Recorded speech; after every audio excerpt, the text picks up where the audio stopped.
Moi ben, pois moi bo día. Tal e como acordamos na Xunta de Portavoces, o Bloque Nacionalista Galego enviou hoxe á Alcaldía as propostas que a nosa organización considera que deben incluirse nesa proposta de remanentes de 2021 que, en principio, tal e como en principio propón o Goberno local, pois vai debaterse ou vai ir ao pleno deste mes de maio. Eu quero comezar afirmando que o PSOE de Xosé Sánchez Bugallo foi de mal en peor. Realmente comezou o seu mandato afirmando que conseguiría regularizar todas as concesións en precario en tempo récord e que melloraría o grau de execución. Esta era unha das cuestións que o PSOE botaba en cara sempre ao goberno anterior. Pero conforme pasa o tempo, vemos que nada diso acaba sendo unha realidade. Aí temos o transporte, cunha adxudicación que é evidente que non imos ver neste mandato. Aí temos a auga, cuns pregos sin rematar e coa negativa a estudar un cambio de modelo que propoñemos a oposición para polo menos ter en conta, ou aí temos o contrato de recollida de lixo, é certo, unha concesionaria que comeza unha nova etapa, onde o que se nos vende que se vai de verde, que se van facer cuestións que melloren a reciclaxe, mas onde é todo o contrario. Cando menos se recicla, é onde se continúan incumprindo os pregos. Unha das cuestións en que o BNG levamos moito tempo insistindo, demandando que haxa un control do que fan as concesionarias desde o minuto cero da súa concesión. Pero imos ao que imos nesta rolda de prensa ao respecto do grao de execución. Pois o que temos no ano 2021 é realmente máis do mesmo. Seguimos cun 20%, un 20,8% de execución no capítulo 6 para o ano 2021. Así que continuamos deixando 80 de cada 100 euros sen gastar. Daquilo de que temos maior disponibilidade deses gastos para investimentos, 80 de cada 100 euros fican sin gastar.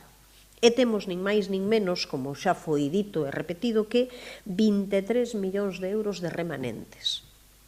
Podemos dar as explicacións que queiramos. Pode dar o goberno e decir que é culpa da administración electrónica, do cambio de criterio, dun cambio de criterio que eles descoñecían, que non se sabe quen o realizou, nin cando, nin como, mas o certo é que é absolutamente injustificável. 23 millóns de euros de remanentes, cun cambio do que o goberno, pois xa dicimos, parecía que non saber nada. Entón isto xa aparece a Pegasus, dentro de pouco. Se o sabían mal, por non telo evitado, e se non o sabían peor, porque significa que hai moi mala comunicación interna entre o persoal, entre as figuras das persoas habilitadas e xustamente o propio goberno.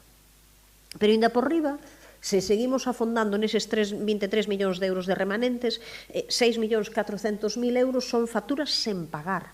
Facturas sen pagar. E 1.300.000 son axudas do ano 2021 pendentes de pagar. Realmente, claro, temos un total de prácticamente 8 millóns de euros sen pagar a proveedores, sen pagar a asociacións, sen pagar a pequenas empresas, sen pagar a profesionais. A verdade é que é un verdadeiro escándalo, non? E isto é o que se escoita na rúa, non? O que se escoita na rúa é o que a xente nos pregunta unha vez e outra é cando vai pagar o Concello, cando, como, onde.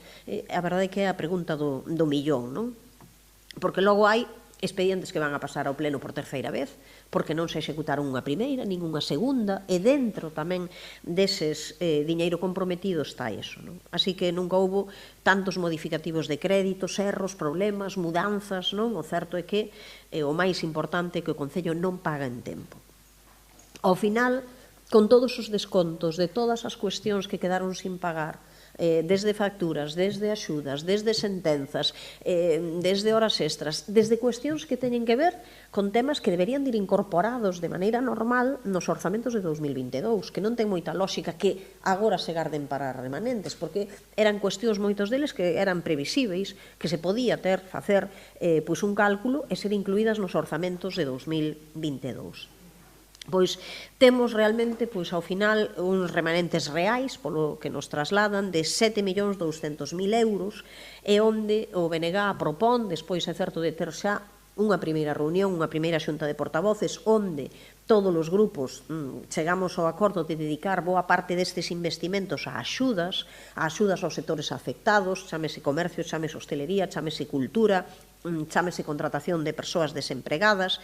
Entón, nós imos facer ou imos defender que a distribución que se faga sexa un pouco da seguinte maneira, pero tendo en conta que haberá que nas xuntas de portavoces chegar a acordos das cantidades. Pero sobre as cantidades propostas na alcaldía e as novas propostas tamén que o BNG quere acrecentar, porque foron aprobadas en pleno, son demandas que son realistas, non, que se fagan no ano 2022, son as seguintes. Nós o que propoñemos, en primeiro lugar, é que se incremente a cantidade prevista en principio d'1 millón de euros para bonos corazón para comercio e hostelería e que se dedique unha porcentaxe maior ás axudas ao comercio de proximidade que quen máis o necesite, pero que se incremente esa cantidade de 1 millón de euros. Xa o fixará xustamente a Xunta de Portavoces, pero que se chegue a unha negociación onde ese millón de euros parecenos claramente insuficiente. Hai que ir a unha cantidade maior, xa que existen remanentes, existen posibilidades. Tamén nos parece que se debe incrementar a cantidade das axudas para o sector profesional de cultura, previsto en 300.000 euros, nós entendemos que tamén é insuficiente e que tamén se pode aumentar. Concordamos coas cantidades propostas para as empresas de economía social, 300.000 euros, para as empresas para mellorar as prácticas da economía circular, 200.000 euros, e entendemos que hai que incrementar a cantidade para incentivar a contratación de persoal desempregado. Ese é un elemento fundamental, conseguir reducir desa maneira o paro. Entendemos que esa cantidade prevista de 300.000 euros debe incrementarse, igual que se deben incrementar a cantidade para actividades da rúa para a dinamización comercial e hosteleira. Entendemos que son cantidades que deben aumentarse e unha nova que propoñemos como Bloque Nacionalista Galego é que naquela partida orzamentaria onde se recollen 100.000 euros para actividades das asociacións veciñais que tamén se incremente. Entendemos que este é o momento das asociacións veciñais, despois de 2 anos de pandemia, despois de 2 anos con moi pouca actividade, necesitan tamén esa axuda económica, ese apoio, ese impulso que faga que se recupere a socialización, que a xente poida volver a verse, poida volver a facer cousas. Existen moitas ganas diso e para iso necesitanse recursos económicos. Existen remanentes e, por tanto, pedimos que se incremente esa partida. Concordamos, pensamos todo o mundo que é necesario, todo o que se faga coa Praza de Abastos é importante, polo tanto que se desenvolvan as actuacións de mellora previstas na Praza de Abastos por arredor de 600.000 euros e que se incorpore tamén a cantidade prevista para a humanización da Rúa Mallou e a apertura dun novo viario entre a Rúa da Nogueira e a Rúa de Mallou. Nós entendemos que esta cuestión que foi aprobada xa nun pleno por iniciativa do BNG en febreiro de 2021 debe facerse e que non ten nada que ver, absolutamente nada, coa decisión de poñer ou non a plataforma logística en Mallou. Nós como BNG seguimos defendendo que ese non é o lugar idóneo, que ese non é o lugar que debe ser e que ademais está aprobado en pleno xa que esa parcela que se vai dedicar a outros usos justamente para ocios, parexemento e servizos para a veciñanza. E, por tanto, xa digo, independentemente diso, entendemos que existe unha necesidade en Meixón Frío e que hai que darlle unha resposta. Tamén entendemos que é necesario incrementar a partida para o Departamento de Lingua, ten necesidades e hai que cubrilas, e que era un bon momento para realizar a terceira fase das obras dos Vasquiños até a Praza da Paz. Almáciga leva tempo reivindicando justamente esta posibilidade de facer esta terceira fase. Hai tempo en que se puxo en riba da mesa, eso pode roldar pola cantidade que no momento se falou do proxecto arredor dos 250.000 euros. Entendemos que é un bon momento para justamente facer unha aposta nesta liña. Igual que creemos que é importante dedicar 150.000 euros a un plan de emprego que debe estar centrado fundamentalmente en emprego para xuvenil, en emprego para a mocidade e en emprego feminino, en emprego para as mulleres. Tamén hai unha cuestión que nós incluímos na proposta dos orzamentos e que o PSOE non decidiu non incorporar a proposta de orzamentos de 2022, mais que daquela dicía que quería estudar. Entendemos que houbo tempo suficiente para estudalo. Nós creemos que se poden meter 100.000 euros en desenvolver un plan de iluminación daqueles pasos de peóns, de peoas, con maior problema de seguranza. Entendemos que iso é absolutamente necesario. Este é o momento de facelo para antes de que chegue o inverno, de que cheguen momentos en que a visibilidade é escasa e cativa e son moitos os lugares que teñen certa perigosidade en Santiago de Compostela. Buscar cales teñen maiores problemas e ir a eses se non se pode abordar o conxunto.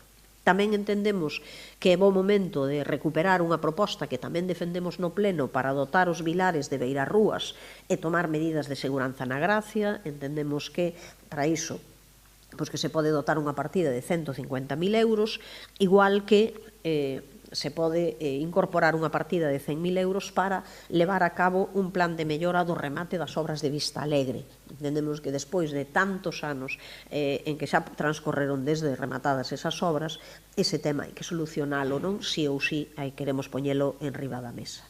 E xa en último lugar, falamos neste caso dunha cantidade pequena que xa fora comprometida, xa non neste orzamento, senón no anterior incluso, e que quedara de poñerse en riba da mesa e que sempre, ao final, temos que ser nós quen estemos lembrando que ese tema hai que facelo, hai que resolvelo e que este é o momento en que se incorpore a cantidade precisa para colaborar coa Deputación na dotación dunha sala de usos múltiples para a Asociación Cultural A Rocha Forte, que ten un espazo que sempre fica pequeno, que ten un espazo que ao final ben sabemos que ali hai un tecido asociativo moi vivo que precisa dun espazo novo, dun espazo alternativo. Isto sería unha cantidade pequena, pensamos que pode roldar os 50.000 euros e entendemos que o Concello debe colaborar e debe facer, ademais, conseguir que iso sexa unha realidade para o ano 2022.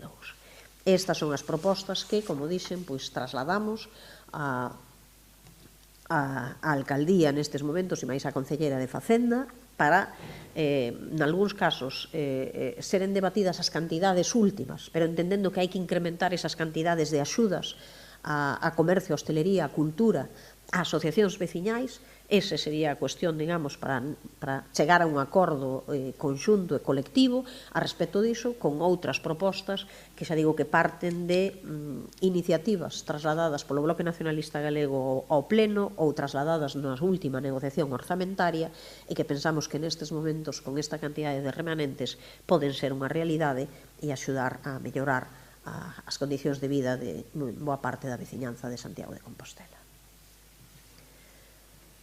Non sei se hai algunha pregunta. Moi ben, pois moitas grazas.